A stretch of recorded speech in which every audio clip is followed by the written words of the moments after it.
The eggs were cold by the time I found a seat. No one had saved me one. Not my son, not his wife. I poured my own coffee, smiled politely, and sat at the far end of the patio while they laughed and clinked their glasses like I wasn't even there. "Old failure," she said, loud enough for the table to hear, quiet enough to pretend she didn't.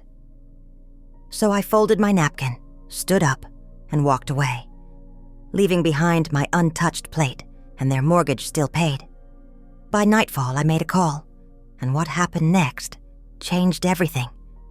Before we jump back in, tell us where you're tuning in from. Before the laughter, the humiliation, the phone call that changed everything. My life was small, quiet, and full of purpose. My name is Maggie Holden, and I raised my son Ben alone since he was 5. My husband, Robert, passed away from a heart attack while coaching Ben's t-ball practice. One moment he was cheering, the next he was gone, leaving me a 35-year-old widow with a mortgage, a kindergartner, and a heart splintered into pieces too small to count. I became 2 people after that day. The mother who smiled while making dinosaur-shaped sandwiches, and the woman who cried silently in the shower where Ben couldn't hear me. I cleaned houses during daytime hours when Ben was at school. When he came home, I'd help with homework, make dinner, tuck him in, then head to my night shift waitressing at Bellini's downtown. My neighbor, Olivia, would listen for him through the baby monitor we shared between our apartments. Every extra dollar went into a jar labeled Ben's Future, which eventually became a savings account, then carefully selected investments. When Ben got into Stanford on scholarship, I wept with pride. When he landed his first job in tech consulting, I framed his business card. When he met Clarissa Montgomery at a charity gala 3 years ago, I noticed how he straightened his posture when she entered a room. The invitation to their rehearsal dinner arrived on heavy cardstock with gold embossing. I spent 2 weeks' tips on a navy blue dress with a modest neckline and pearl buttons down the back. When I arrived at the Napa Valley Vineyard estate, the valet gave my 15-year-old Honda a look of barely concealed disdain before parking it far from the gleaming luxury vehicles. Inside, crystal glasses caught the light from chandeliers hung among the wooden beams. Women with smooth blowouts and men in tailored suits clustered in conversation circles that somehow never opened to include me. I found Ben by the bar. "You look handsome," I said, straightening his already perfect tie, a gesture from when he was small. "Thanks, Mom," he replied, eyes scanning the room over my shoulder. "Have you met the Montgomerys yet?"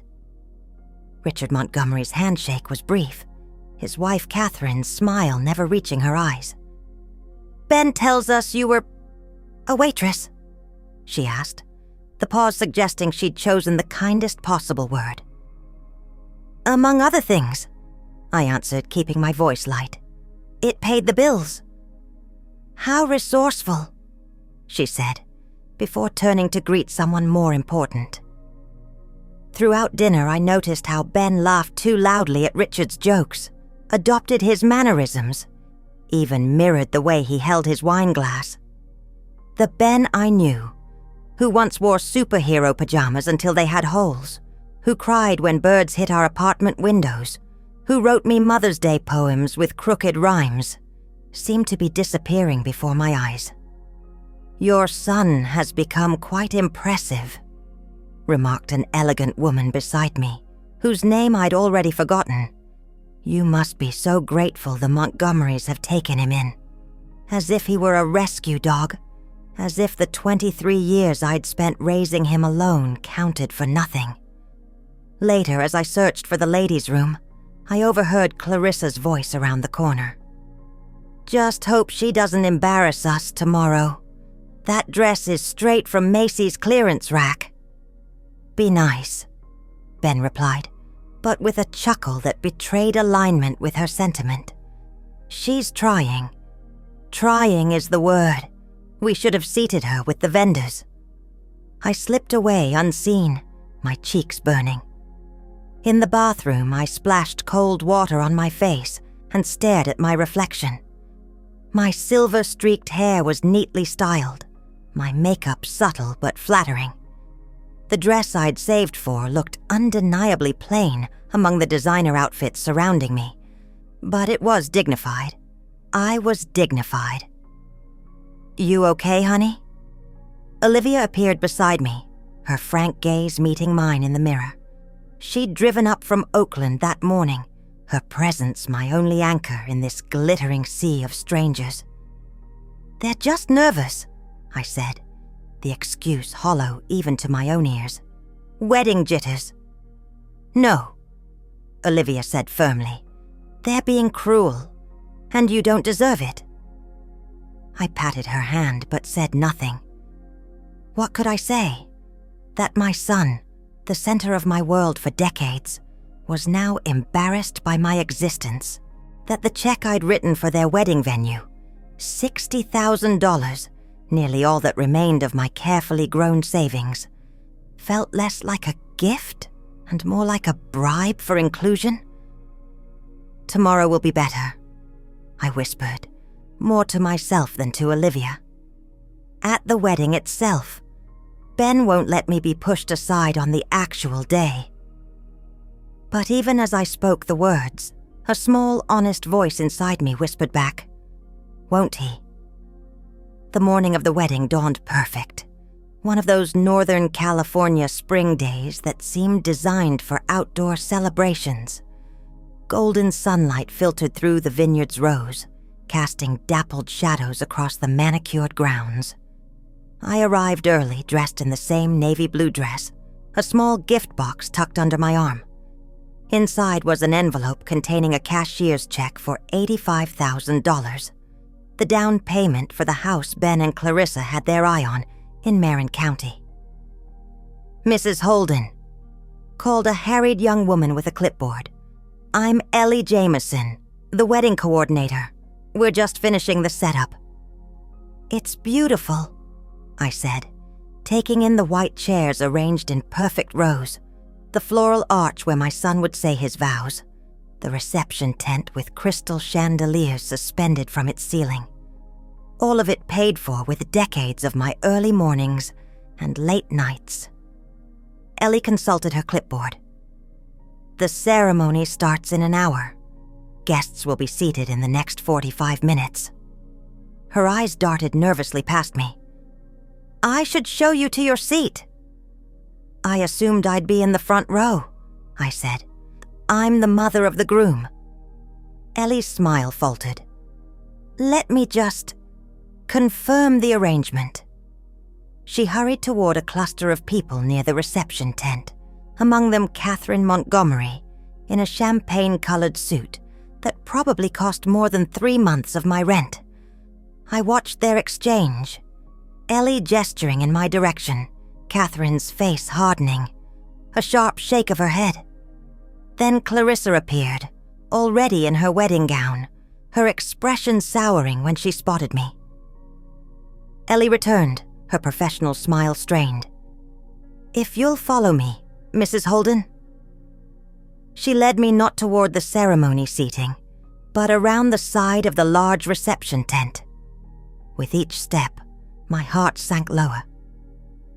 We rounded the back of the tent, where the catering vans were parked out of sight of the ceremony, and there, positioned beside 2 large waste bins, partially concealed by potted plants, was a single chair with a small card labeled M. Holden. "There must be some mistake," I said, my voice surprisingly steady despite the blood rushing in my ears. Ellie wouldn't meet my eyes. "I'm so sorry," she whispered, barely audible. "They insisted. The bride wanted to maintain a certain aesthetic for the ceremony. An aesthetic that didn't include me, the mother of the groom, hidden away with the garbage." "Where is Ben?" I asked, getting ready in the groom's quarters. Ellie glanced nervously toward the main house. "Mrs. Holden, I really am sorry. If it were up to me.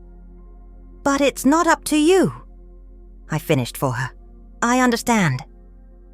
She squeezed my arm briefly before hurrying away, her clipboard clutched to her chest like armor.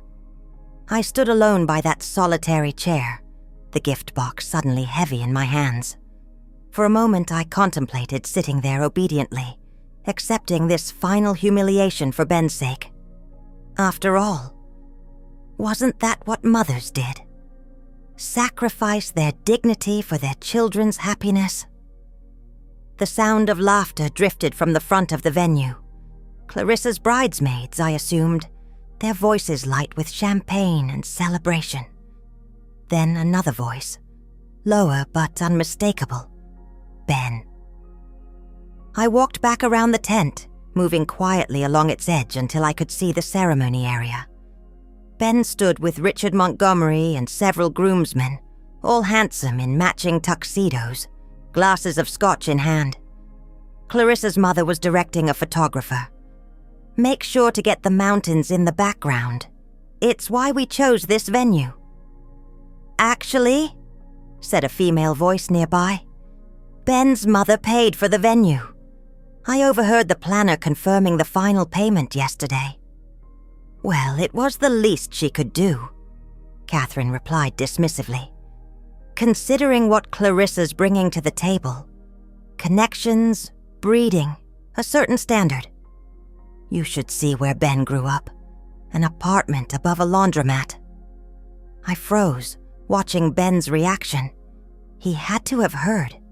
He was standing less than 10 feet away, but he said nothing, just sipped his scotch and laughed at something Richard said, as if his mother hadn't just been demeaned, as if the home I'd worked so hard to provide hadn't just been mocked. In that moment, something inside me, something that had been bending and bending for years, finally broke. I stepped forward into their line of sight. Ben saw me first, his smile faltering, then Richard, his gaze flicking over me before dismissing me entirely. Catherine turned last, her eyes widening slightly. "Margaret," she said with manufactured warmth. "There you are. Ellie was just looking for you." A lie told smoothly, without hesitation. "I found my seat," I replied, matching her tone. "By the garbage bins." The circle fell silent, Ben's face drained of color. "There must be some confusion," he started, but his voice lacked conviction. "No confusion," I said quietly. "Just clarity. Finally." Our eyes met, my son and I, across the expanse of manicured lawn. In his gaze, I saw a desperate plea. "Don't make a scene. Don't embarrass me. Don't ruin this." For 23 years, I'd been the mother who fixed things, who smoothed rough edges, who sacrificed so Ben wouldn't have to. Now he was silently begging me to accept being thrown away like trash to preserve his perfect day. I placed the gift box on a nearby table. "I should go." "Mom," Ben said, taking half a step toward me before glancing at his future in-laws, his courage faltering. "It's okay," I told him, though it wasn't. Nothing about this was okay. "I understand where I fit now." I turned and walked away, back straight, head high, leaving behind the gift box with its envelope of dreams. No tears, no recriminations, just the quiet dignity that had carried me through widowhood, through struggle, through years of invisible sacrifice. Behind me, I heard Catherine's voice resume as if nothing had happened. "Now, about the champagne toast." They didn't even notice I was gone. I walked to my car without looking back, legs moving automatically, while my mind remained frozen on that single chair placed beside the garbage bins. The symbolism wasn't subtle. I was refused to be hidden away, an embarrassing remnant of Ben's less polished past. The valet looked surprised to see me leaving so early. "Is everything all right, ma'am?"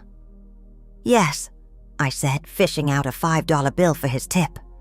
"But I won't be staying for the ceremony." Inside my Honda, I sat motionless, hands gripping the steering wheel. The gift box with its cashier's check remained behind on that table. $85,000 that represented years of careful saving, extra shifts, and modest living. Money that would have secured Ben and Clarissa's future home. In my purse was the receipt for the honeymoon suite at the Fairmont in San Francisco. Another $15,000 for their first week as husband and wife. What struck me most was the silence. No calls from Ben asking where I'd gone. No text messages. No one running after me. I had vanished from my son's wedding, and the celebration continued uninterrupted, perhaps improved by my absence. I drove out of the Vineyard estate and pulled into a small cafe about 2 miles down the road. It was quaint, with mismatched furniture and local art on the walls, the kind of place the Montgomerys would never patronize. A young waitress with a kind smile brought me coffee, without my having to ask. "You look like you could use this," she said, setting down the steaming mug. "Rough morning?"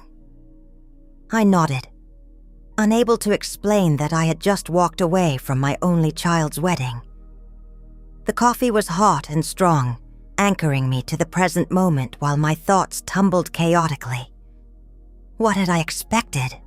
That Ben would abandon his carefully choreographed ascent into the Montgomery world to defend his working-class mother? That Clarissa would suddenly recognize my worth beyond my checkbook? That I mattered enough to fight for? My phone vibrated. "Olivia." "Where are you?" she demanded when I answered. "I just got here and you're not in the ceremony seating." "That's because they put my chair behind the reception tent, next to the garbage bins." My voice sounded hollow, even to myself. Silence, then a string of expletives that would have made my late husband blush. "Tell me you're joking." I wish I were. I described what had happened, the seating arrangement, overhearing Catherine's comments, Ben's silence, my quiet departure. "I'm coming to get you," Olivia said immediately. "Where are you?" "No," I replied. "Stay. See if they even notice I'm missing. I need to know." After we hung up, I sat staring at my phone. Open in the background was my banking app, where all my accounts were linked. The same accounts that had been steadily drained to fund this wedding. The same accounts that still contained the automated payment scheduled for Monday. Final installment to the caterer, $24,000. Balance due to the photographer, $8,500.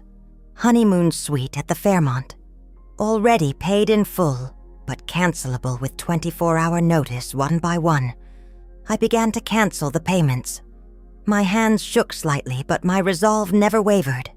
With each tap of my finger, I reclaimed a small piece of myself. The last call was to my bank.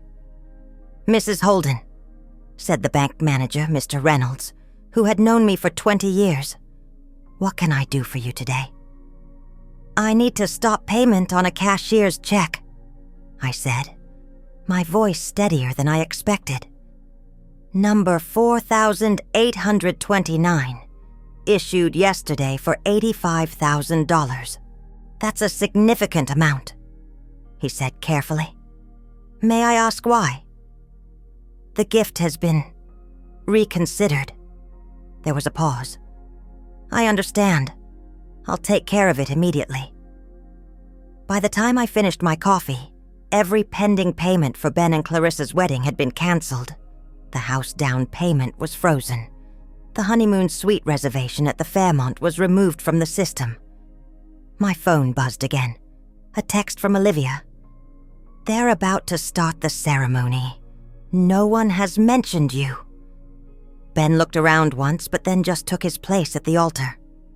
The pain of this final confirmation was surprisingly dull, as if my heart had already accepted what my mind was still processing. My son, the little boy I had raised alone, had allowed me to be erased from the most significant day of his life. I texted back, "I'm at Sunshine Cafe, 2 miles down the road. I've canceled all the remaining payments. This wedding is about to implode." Olivia's response was immediate. "Good. Don't move. I'm coming to you." While I waited, I thought about what would happen in the next few hours. The ceremony would proceed beautifully. That part was already paid for. But the reception would be another matter. The caterer would arrive expecting their final payment before serving. The photographer would require their balance. And Monday morning, Ben and Clarissa would arrive at the Fairmont to find no reservation in their name. My phone rang. A number I didn't recognize. "Mrs. Holden, this is Pierre from Mont Blanc Catering. There seems to be an issue with the final payment for today's event. The authorization has been declined." "Yes," I said calmly. "I've canceled that payment." Silence then. "I see. May I ask why?" "You may ask my son. He's the one in the black tuxedo, currently saying his vows." After hanging up, I ordered a sandwich I didn't want, just to have a reason to stay at the cafe. Outside, the spring day continued in its perfect beauty, indifferent to human dramas. Birds sang in the trees, sunlight dappled the cafe's patio. And somewhere back at that vineyard, the wedding my son had chosen over his mother was about to unravel thread by expensive thread. Olivia arrived at the cafe 20 minutes later, her face flushed with indignation. Without a word, she pulled me into a fierce hug. "You should have seen their faces when the catering manager pulled Richard Montgomery aside," she said, sliding into the chair across from me. "Like someone had just announced taxes on yachts are doubling." Despite everything, I felt a small smile tug at my lips. "You didn't have to leave." "Yes, I did." Olivia's gaze was unwavering. The moment I heard where they tried to seat you, I was done. Some things you don't forgive. The waitress brought Olivia coffee and refilled mine. Through the cafe window, I could see cars beginning to stream past. Too many, too fast for this quiet country road. "Looks like the exodus has begun," Olivia remarked. "Wedding guests leaving early isn't usually a good sign." My phone buzzed with the first text from Ben. "Mom, where are you? Something's wrong with the catering payment. Call me ASAP, no apology, no acknowledgement of what had happened, just the crisis at hand." I set the phone face down on the table without responding. "You're not going to call him?" Olivia asked. "No." The certainty in my voice surprised even me. "He made his choice when he let them put me by the garbage bins. When he said nothing while Catherine mocked our home." Another buzz, another text. "Mom, please. The caterers are threatening to pack up. The Montgomerys are furious. I need your help." Then a call, sent straight to voicemail. "You paid for everything, didn't you?" Olivia's eyes narrowed. "Not just the venue, all of it."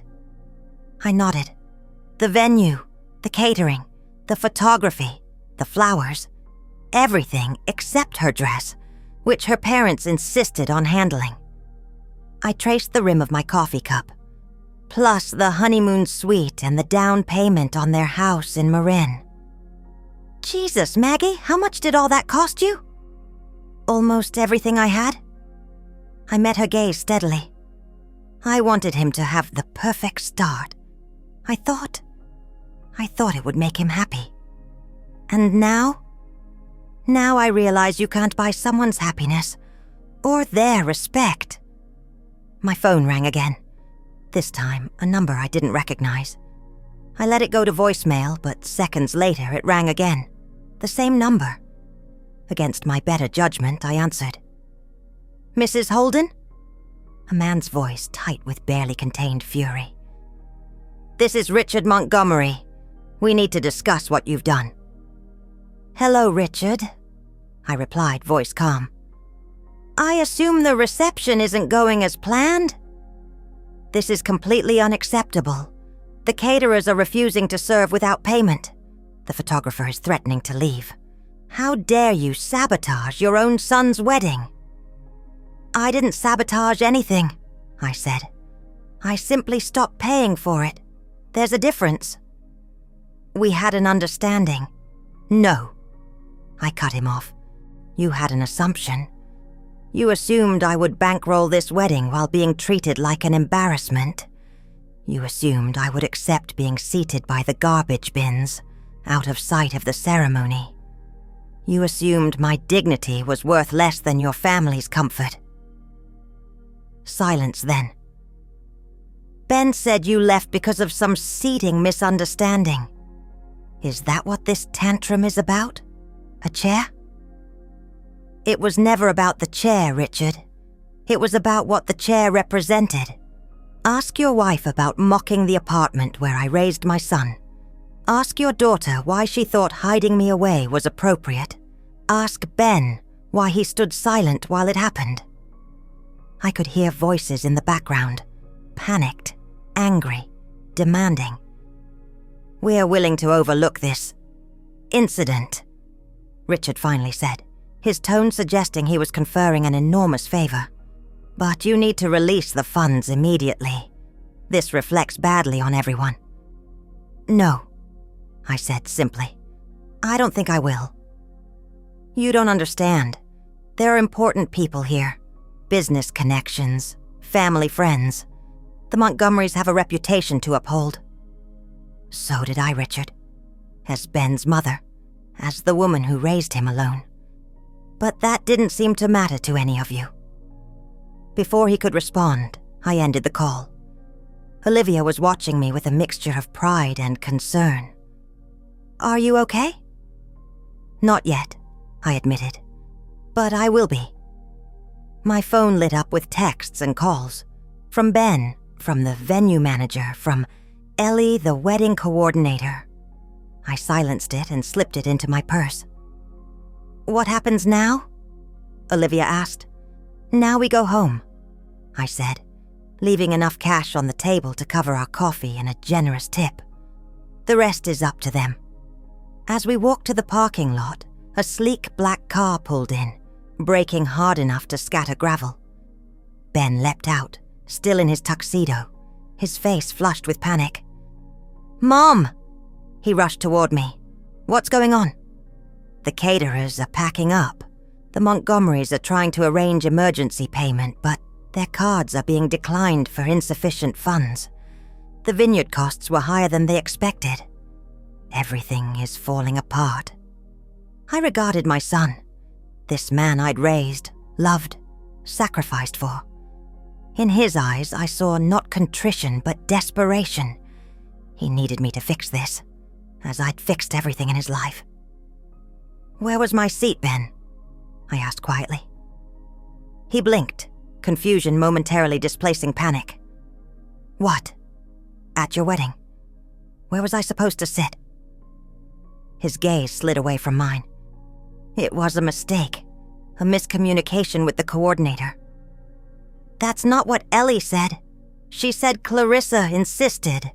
For the aesthetic." Ben's silence was confirmation enough. "I have loved you every day of your life," I said, my voice steady despite the ache in my chest. "I would have done anything for you, but I won't let you make me invisible. Not anymore." As I turned to walk away, he called after me. "Mom, please." What do I tell them?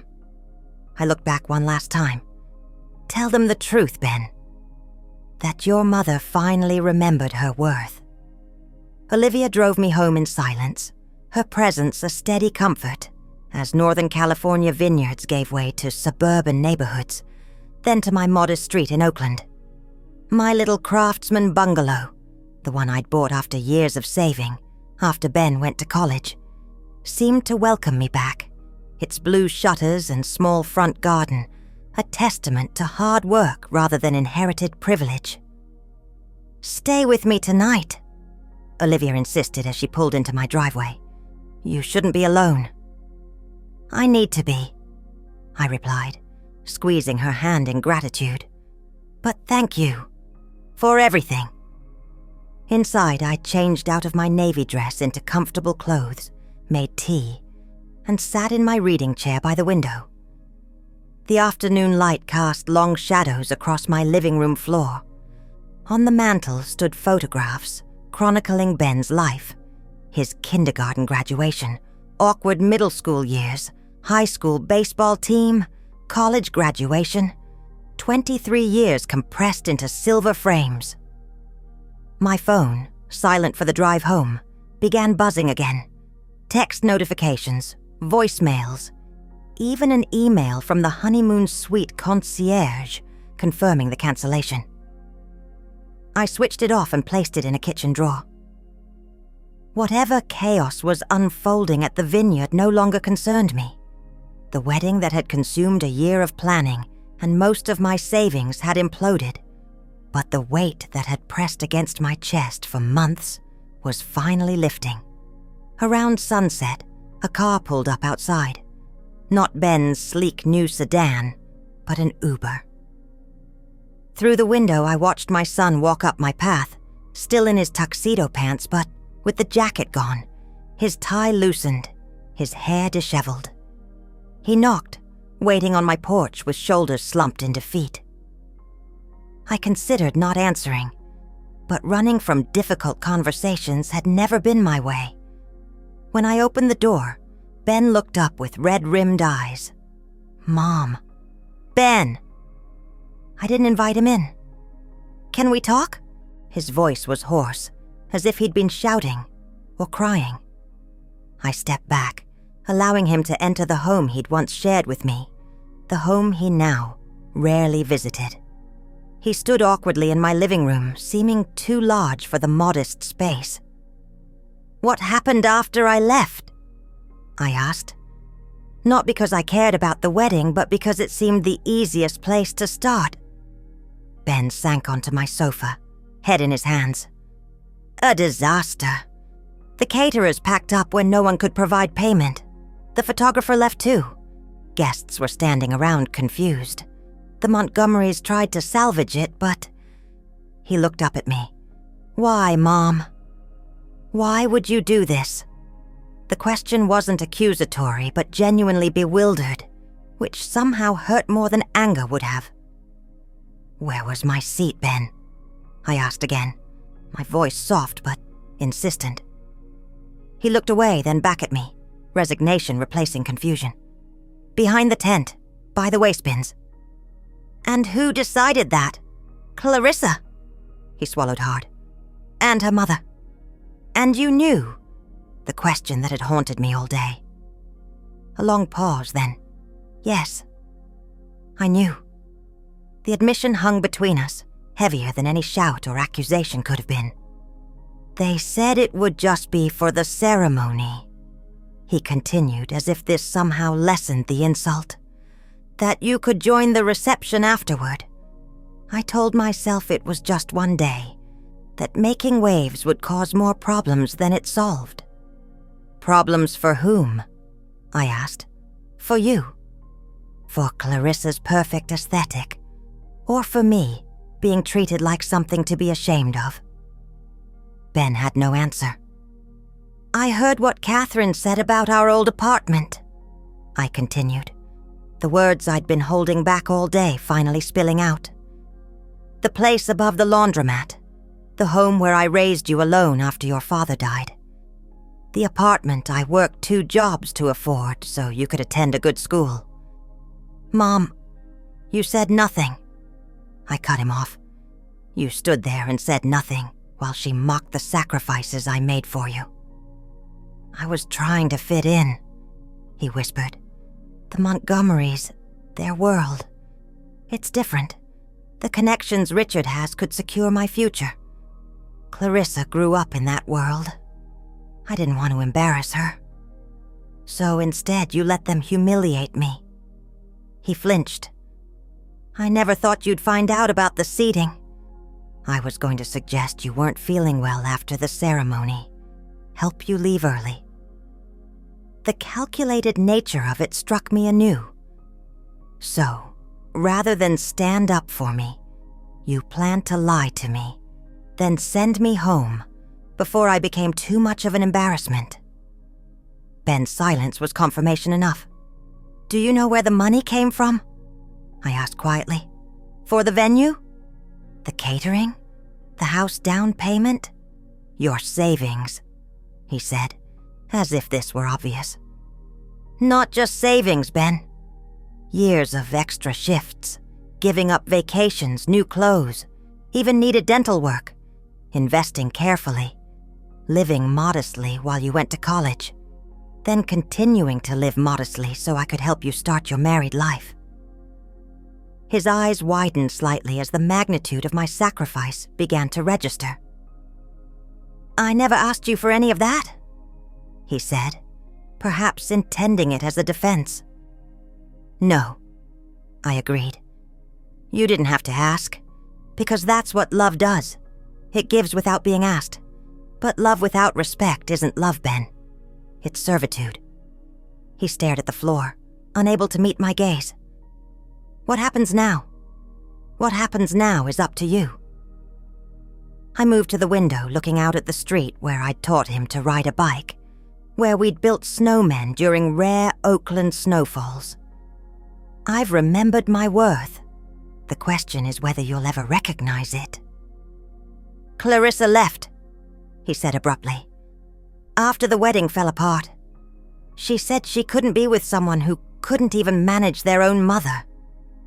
A bitter laugh escaped him. As if I was the problem. I felt a stab of pity, quickly suppressed. And what do you think? He met my eyes then, something like clarity dawning in his gaze. I think I became someone I don't recognize. Someone who would let his mother be seated by garbage bins to please people who never really respected me either.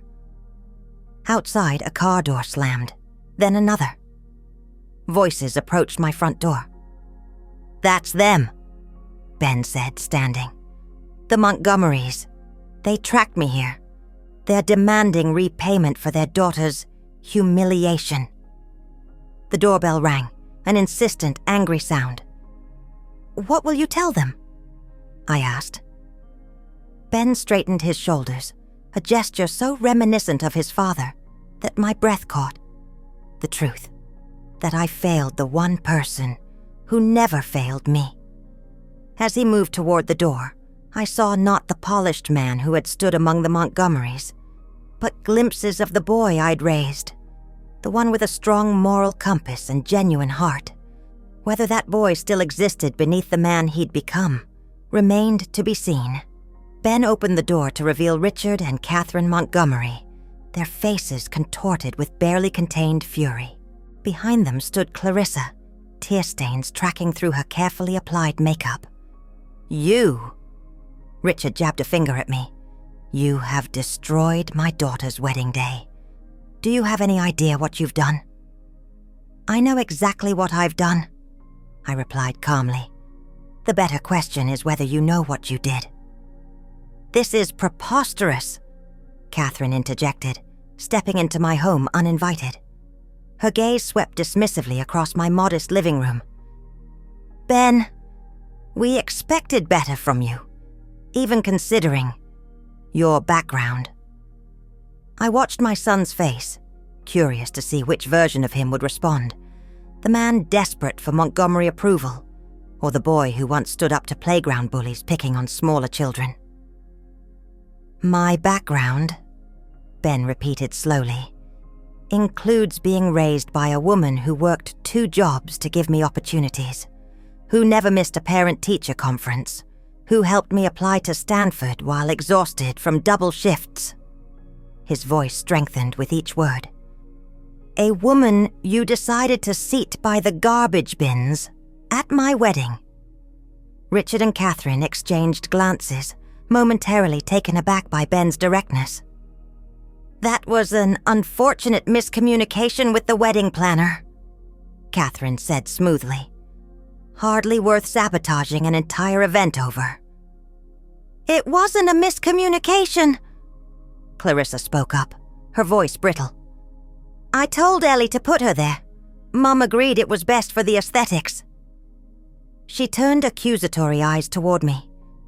But normal mothers would understand. Normal mothers would want their children to have perfect weddings, not ruin them out of spite. Perfect for whom? I asked quietly.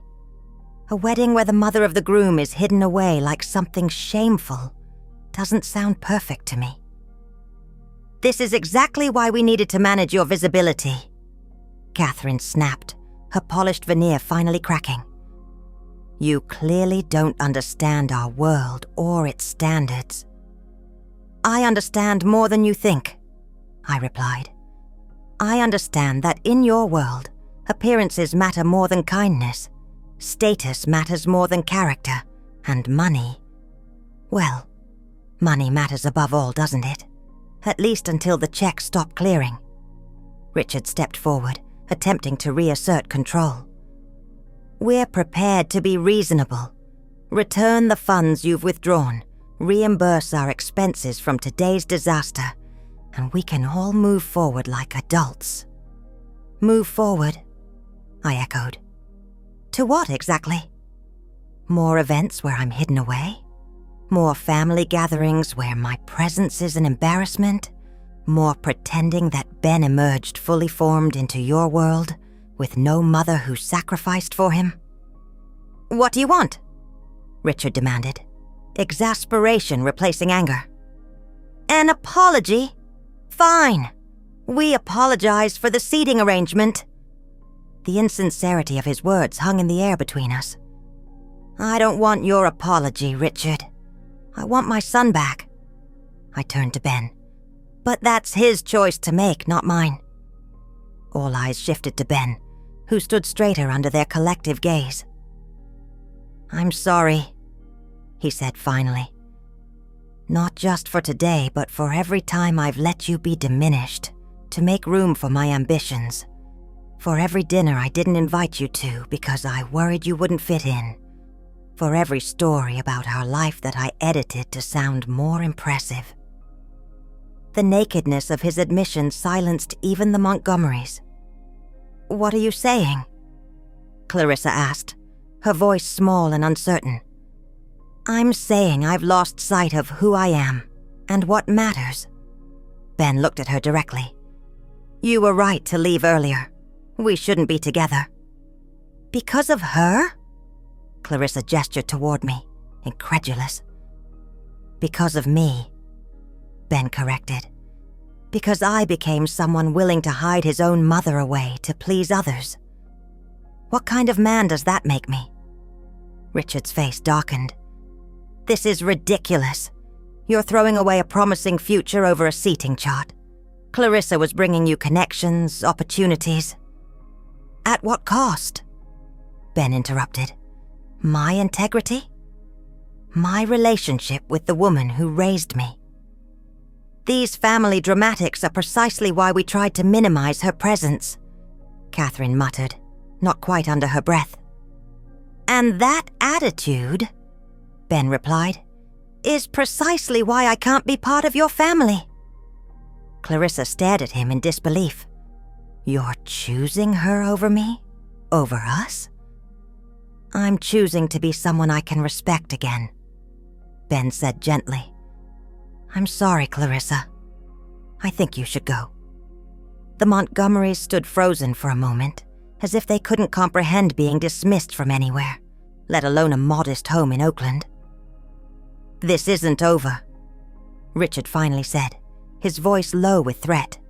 There will be consequences, financial and otherwise. I understand, Ben replied. I'll handle whatever comes. After they left, silence settled over my living room. Ben remained by the door, as if uncertain of his welcome in the home where he'd grown up. Did you mean what you said? I asked. Or was that just to get rid of them? He moved to the mantel, studying the photographs chronicling his journey from child to man. I meant it, he said softly. Standing there watching them dismiss you in your own home. It was like seeing myself through new eyes. What I've become. What I almost threw away. And the Montgomery's connections? The opportunities? There will be other opportunities. He turned to face me. But I only have one mother. The simplicity of this truth hung between us, not quite healing the wound of his betrayal, but offering a beginning. I can't promise to forgive you right away, I said honestly. What happened today? It exposed something broken between us, something that's been breaking for a long time. I know. He moved to sit on the sofa, his formal clothes incongruous in my casual living room. But I want to try to fix it, if you'll let me. Outside, night had fallen, the streetlights casting warm pools of light on the sidewalk, where we'd once drawn hopscotch squares in chalk. The neighborhood children's voices had quieted, replaced by the gentle sounds of evening. Distant car doors, the neighbor's wind chimes, a dog barking a block away. What happens now? Ben asked, echoing his earlier question, but with humility rather than desperation. Now, I said, we begin again. Not as the people we were pretending to be, but as who we really are. And who am I, without the Montgomery connections, without the wedding, without the life I thought I was building? You're my son, I said simply. The rest is for you to figure out. A week later, on a Sunday morning, my doorbell rang. Ben stood on my porch, casual in jeans and a faded Stanford sweatshirt, holding a small potted plant and a paper bag from my favorite bakery. Peace offerings, he explained, holding them out, and an invitation. To what? I asked, accepting the gifts but leaving him on the porch, not yet ready to welcome him back fully into my home and heart. Breakfast, he said, just us. Like we used to have on Sundays when I was in college. I thought maybe we could make it a regular thing again. The simple request, this reaching back to a time before ambition and the Montgomerys had come between us, touched something in me. Not forgiveness, not yet, but possibility. I'd like that, I said, stepping back to let him in. Over coffee and pastries, Ben told me about the aftermath of the wedding that wasn't. The Montgomerys had threatened legal action but ultimately backed down, unwilling to air their family embarrassment in court. Clarissa had returned to her parents' Napa estate. Most of his Montgomery-adjacent friends had quietly disappeared from his life. I've been thinking about what you said, he mentioned as we cleared the breakfast dishes together. About the money for the wedding, all those extra shifts and sacrifices. He hesitated. I want to pay you back. That's not necessary, I began, but he shook his head. It is. Not just because it's right, but because I need to remind myself never to take you, or what you've done for me, for granted again. In the months that followed, Ben kept his word. Each month a deposit appeared in my account, not large but steady, accompanied by a handwritten note, sometimes recounting a memory from childhood, sometimes sharing a current challenge or triumph, building bridges across the chasm that had swarmed between us. He came for Sunday breakfasts, helped with house repairs, called during the week just to check in. Small steps, but consistent ones. The man he was becoming reminded me more and more of the boy I had raised. Thoughtful, hard-working, guided by an inner compass rather than external validation. 1 year after the wedding, that wasn't. Olivia and I sat in my backyard garden, enjoying the late spring sunshine. Did you ever think it would turn out this way? She asked, gesturing toward Ben, who was across the yard grilling burgers for our small gathering. When you walked away from that wedding? No, I admitted. I thought I might be losing him forever, but I knew I'd already lost myself, and that had to stop. Brave, she commented. Necessary, I corrected. Ben approached with a plate of food, setting it carefully on the table between us. Burgers are ready. I made yours medium well, just how you like it, Mom. Such a small thing. Remembering how I preferred my food. But it represented so much more. Attention. Care. The recognition I had yearned for on that terrible day at the vineyard. As Ben returned to the grill, Olivia raised her glass in a subtle toast. To remembering your worth, she said softly. I clinked my glass against hers, watching my son move comfortably through the modest gathering of people who truly cared for both of us. No grand vineyard, no elaborate decorations, no carefully curated guest list. Just authentic connection and genuine respect. Worth isn't something others give you, I replied, the hard-won wisdom of the past year settling into certainty. It's something you claim for yourself. And in that claiming, that quiet insistence on dignity, I had found not just self-respect, but the path back to the son I thought I'd lost. Not perfect, not unmarked by our painful journey, but real. And in the end, that reality, that truth, was worth more than any wedding, any social connection, any momentary comfort I might have gained by remaining silent. Some prices are too high, even for a mother's love. Some boundaries, once crossed, require you to walk away so that both of you can find your way back to what matters, to dignity, to truth, to the kind of love that stands in the light, never hiding in the shadows behind the tent.